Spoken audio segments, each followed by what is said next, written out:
Assalamualaikum warahmatullahi wabarakatuh. Perkenalkan, nama saya Maisa Sudaningsi, absen 35, kelas D44A. Hari ini saya akan mengambil nilai ujian praktik konseling gizi dengan kasus diare kronik dan diet rendah serat. Sebelumnya, saya akan bacakan kasus pada hari ini. Tuan D adalah seorang mahasiswa berusia 19 tahun dengan berat badan 57 kg dan tinggi badan 165 cm, masuk rumah sakit akibat mengalami diare kronis disertai dengan demam tinggi. Tuan D dibawa ke rumah sakit setelah frekuensi BAB cair kurang lebih 5 kali per hari selama 3 hari ke belakang. Feses Tuan D berwarna kuning pucat, berbau khas, dan konsistensi cair. Tuan D mengeluh mudah lelah dan lemas, nafsu makan menurun, terkadang merasa mual, muntah, nyeri pada perut, dan disertai demam tinggi pada malam hari.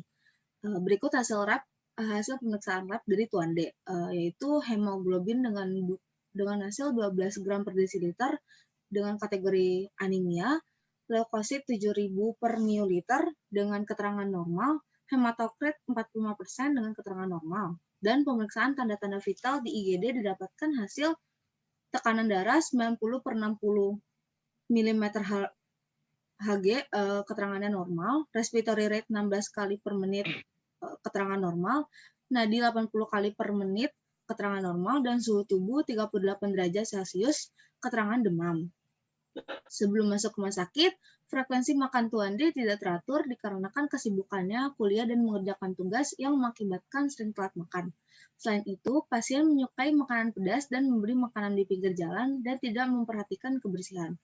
Sebelum dirawat, pasien mengalami penurunan nafsu makan karena diare yang ia alami. Ketika sakit, pasien hanya menghabiskan setengah porsi makanan yang disajikan di rumah dan mengalami penurunan berat badan semula 58 kg menjadi 57 kg. Kebiasaan makan pasien sebelum masuk rumah sakit yaitu pukul 10 nasi putih dan telur dadar, pukul 1 siang nasi putih 2 penukar, sayur sawi 1 penukar, dan orek tempe 1 penukar, serta sambal. Pukul 4 sore, somai 1 penukar, dan segelas es teh manis. Lalu untuk pukul 7 malam, sate ayam 1 penukar, dan lontong 1 penukar. Berikut demonstrasi dari konseling gizi pada hari ini. Selamat pagi, Bu. Selamat pagi, Pak. Silakan masuk. Mohon maaf, dengan Bapak siapa? Dengan saya, Reswara Fajar, biasa dipanggil Dama. Baik, Pak Dama. Silakan duduk.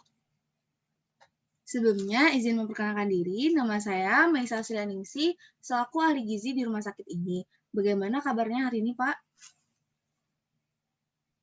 Baik, Bu. Baik. Lalu, apakah ada yang bisa saya bantu? Jadi gini, Bu. Tadi saya diberi rujukan oleh dokter untuk dapat melakukan konseling gizi. Oh, baik. Apakah saya boleh lihat hasil rujukan dari dokter? Oh, boleh, Bu, ini. Ya, terima kasih, Pak. Baik, Pak. Setelah saya lihat hasil rekam medis Bapak, menurut diagnosis dokter, Bapak mengalami diare kronik dengan frekuensi BAB kurang lebih 5 kali per hari, diikuti dengan rasa mual dan demam di malam hari. Dengan hasil pemeriksaan lab dokter, dengan kadar hemoglobin 12 gram per desiliter ya, Pak, itu keterangannya Bapak mengalami anemia. Leukosit 7.000 per mililiter, keterangan normal, hematokrit 45%, keterangan juga normal ya, Pak. Untuk pemeriksaan tekanan darah, respiratory rate, lalu nadi, dan itu semua normal ya Pak, kecuali suhu tubuh. Bapak mengalami demam pada saat malam hari dan juga pada saat pemeriksaan, yaitu suhu tubuh Bapak 38 derajat Celcius. Sebelumnya, apakah Pak Dama pernah melakukan konseling gizi?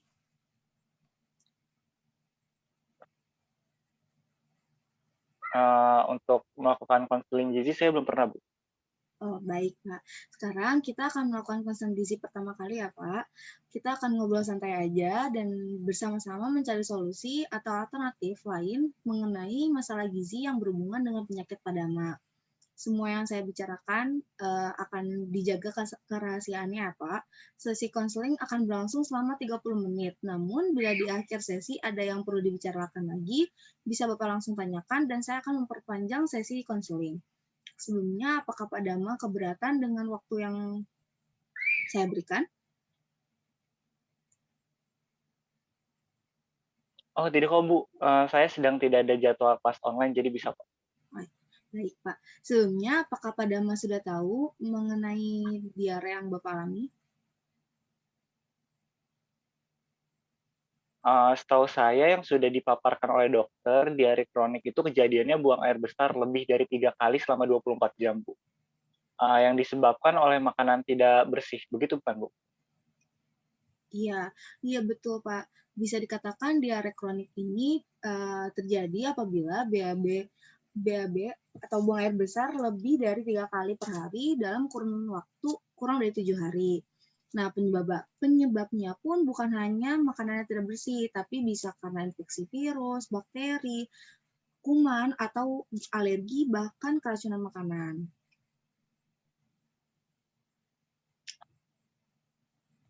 Oh gitu ya, Bu. Berarti diare kronik tuh bisa saja terjadi karena adanya infeksi virus atau bakteri dan bahkan keracunan makanan.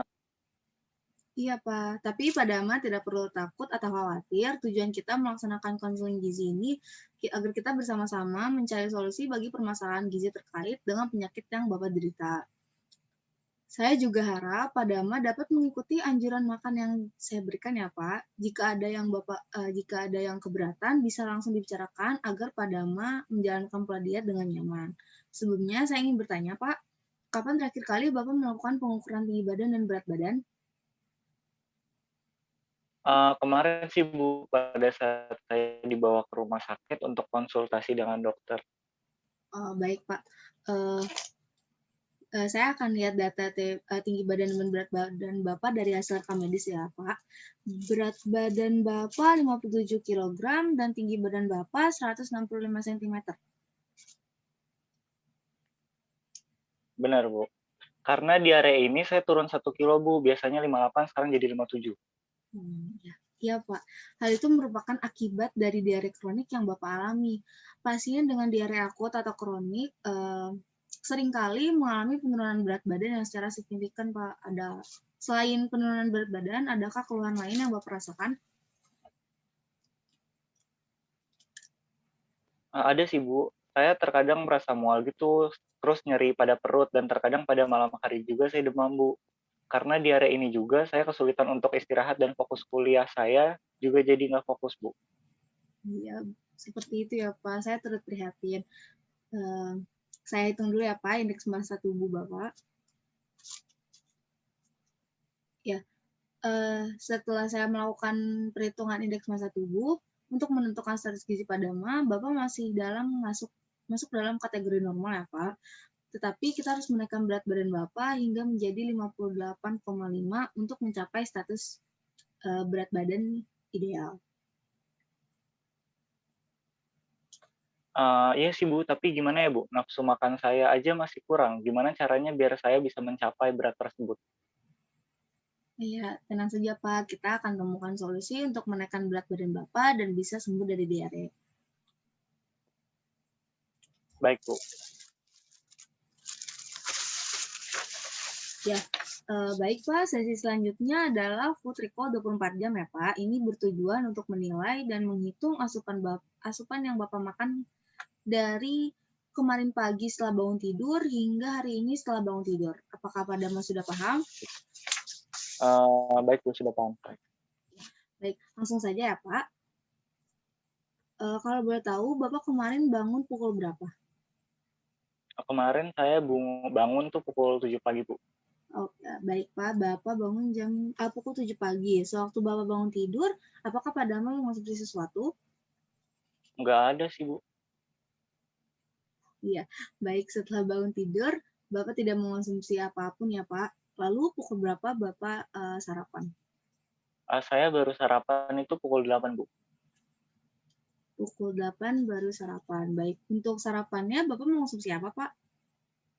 Saya sarapan bubur ayam, Bu, minumnya air hangat karena perut saya lagi sakit kemarin.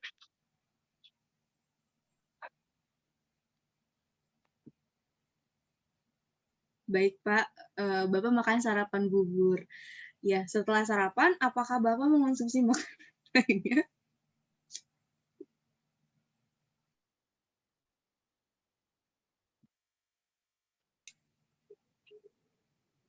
Baik, Pak. Setelah bangun tidur, Bapak tidak mengonsumsi apapun ya, Pak. Lalu, pukul berapa Bapak sarapan?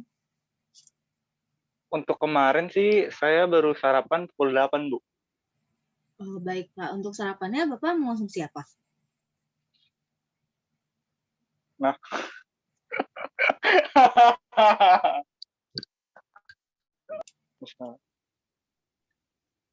Baik, setelah bangun tidur, Bapak tidak mengonsumsi apapun ya, Pak. Lalu pukul berapa Bapak sarapan? Kalau kemarin sih saya baru sarapan jam 8 sih, Bu, setelah bangun jam 7 itu. Ya, baik. Seperti apa? Untuk sarapannya Bapak mengonsumsi apa, Pak? Kemarin saya cuma sarapan bubur ayam, terus Mae, lu jangan ngadep. Baik, Pak. Setelah bangun tidur, Bapak tidak mengonsumsi apapun ya, Pak?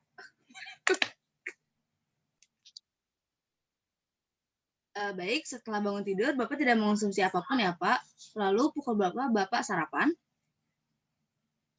Kalau dari bangun jam 7 kemarin, saya baru sarapan jam 8 pagi, Bu. Iya. Untuk sarapannya, Bapak mengonsumsi apa, Pak? Itu kan. Baik, baik, setelah bangun tidur, Bapak tidak mengonsumsi apapun ya, Pak? Lalu pukul berapa Bapak sarapan? Kemarin kan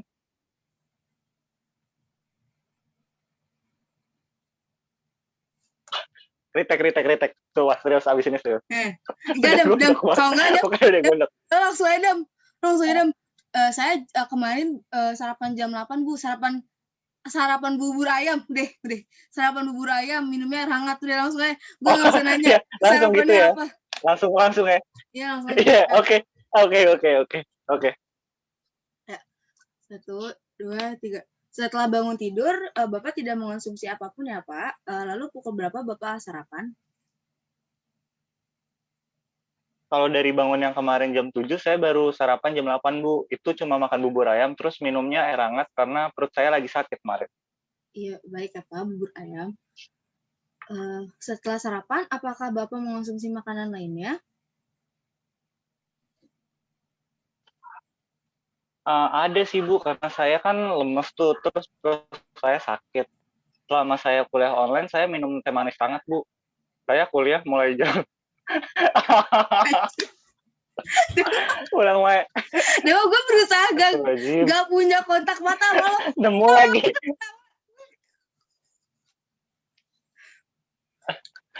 lagi. Sampai kemarin sama Dian bisa.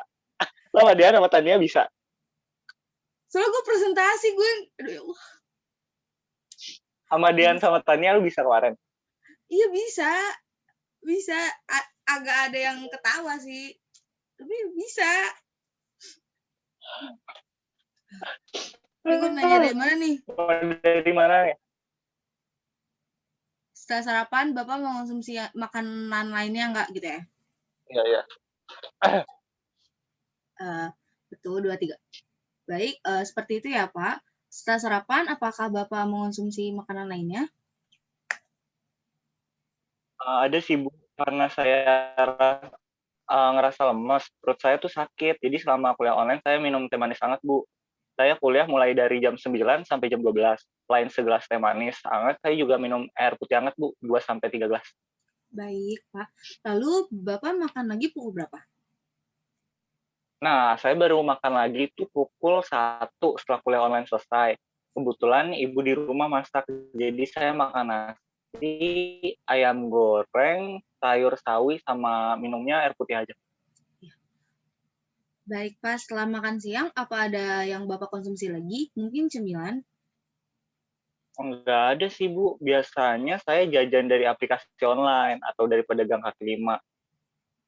Tapi karena dokter bilang untuk ngurangin jajan gitu di luar, jadi saya nggak jajan. Baik. Baik, Pak. Jadi Bapak makan lagi pukul berapa setelah pukul 1 siang tadi? Nah, baru makan lagi itu jam 7 malam, Bu. Saya makan sup ayam sama nasi putih, terus minumnya air putih hangat, Bu. Baik, Pak.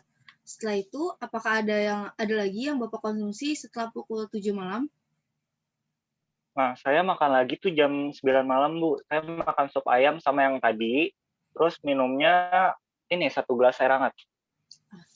Baik ya, Pak Dama. Pak Dama makan sup yang sama pada pukul 9 malam. Setelah pukul 9 malam, apakah Pak Dama mengonsumsi makanan atau minuman lainnya?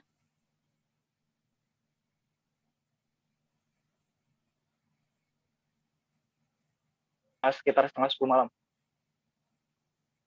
Seperti itu ya, Pak. Jadi Pak Dama tidur pukul setengah 10. Lalu untuk hari ini, Bapak bangun pukul berapa, Pak?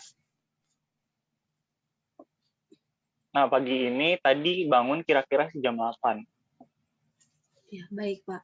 Selama Bapak tidur, dari Bapak tidur hingga pukul 8 pagi, apakah ada yang Bapak konsumsi atau minum?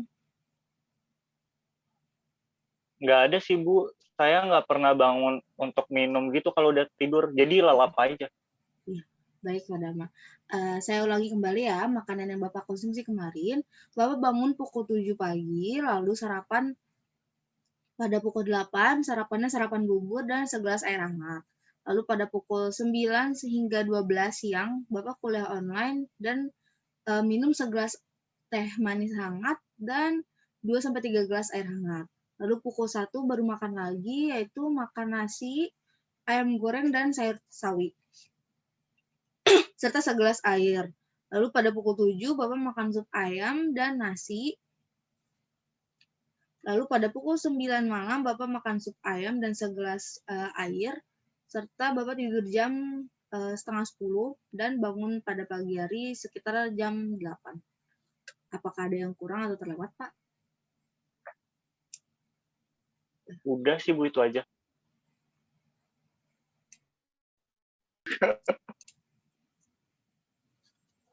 Baik, Pak. Sekarang saya akan menanyakan ukuran makanan yang Bapak konsumsi tadi ya, Pak.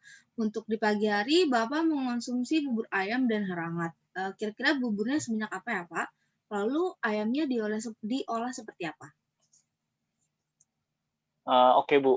Kalau untuk buburnya saya pakai mangkok yang gambar ayam itu, Bu. Iya. Itu untuk ayamnya. Kalau untuk ayamnya tuh dia direbus.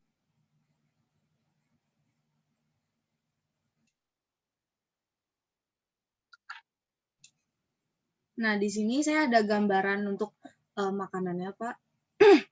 Mohon ditunggu sebentar ya, Pak.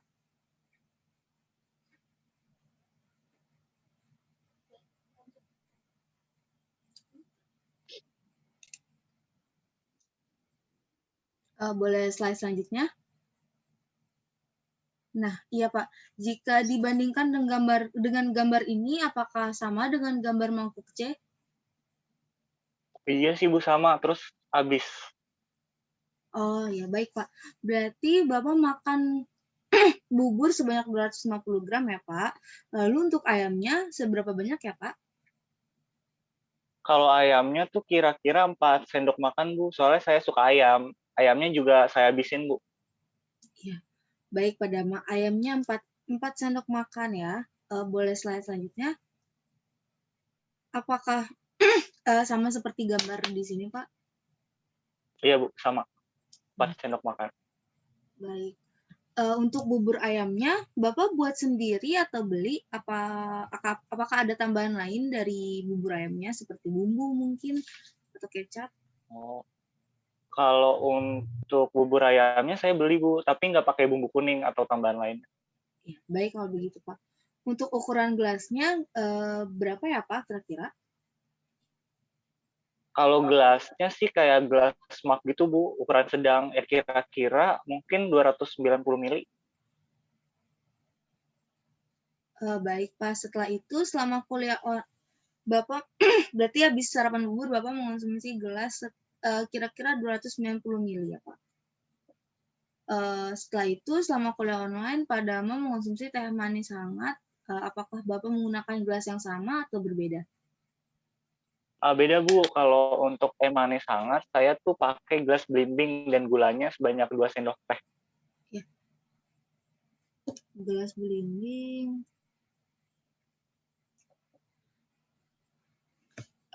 Boleh slide selanjutnya.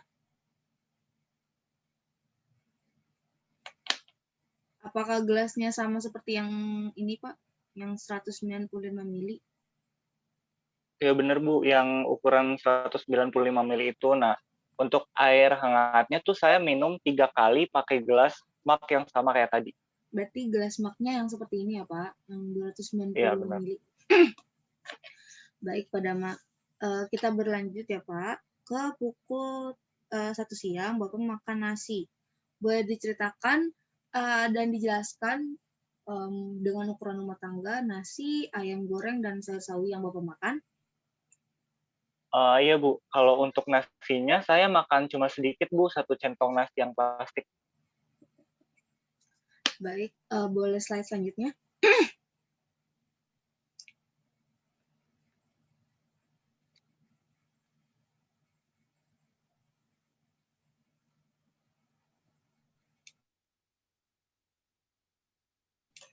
Nah, iya Pak. Jika dibandingkan dengan gambar, Bapak mengambil centong nasi yang sebesar apa ya Pak? Kalau untuk ukuran centong nasinya, saya yang A sih Bu. Yang gambar A ya Pak? Iya, yang plastik, yang biasa. Terus kalau untuk ayamnya itu saya makan bagian dada, tapi ukurannya sedang Bu. Bagian dada. Ayamnya bagian dada ya Pak? Iya. Boleh slide selanjutnya untuk bagian ayam. Nah, di sini saya ada perbandingan potongan ayam. Kira-kira bagian dada yang Bapak makan itu sama dengan gambar B atau tidak ya Pak? Sama dengan gambar B atau tidak? Mirip, tapi kayak lebih kecil dikit deh Bu. Mungkin kira-kira 40 gram. Oh iya, baik Pak. Mirip, tapi lebih kecil berarti kira-kira 40 gram ya Pak? Iya. Baik, kemudian untuk sayur sawinya seberapa banyak ya Pak? Lalu sawinya itu sawi hijau atau sawi putih ya Pak? Nah, kalau sawinya itu saya makannya sawi hijau, lalu nggak pakai tambahan bumbu lainnya. Kalau ukurannya kemarin saya ambil 3 sendok makan. Baik, 3 sendok makan atau 45 gram sawi hijau ya Pak?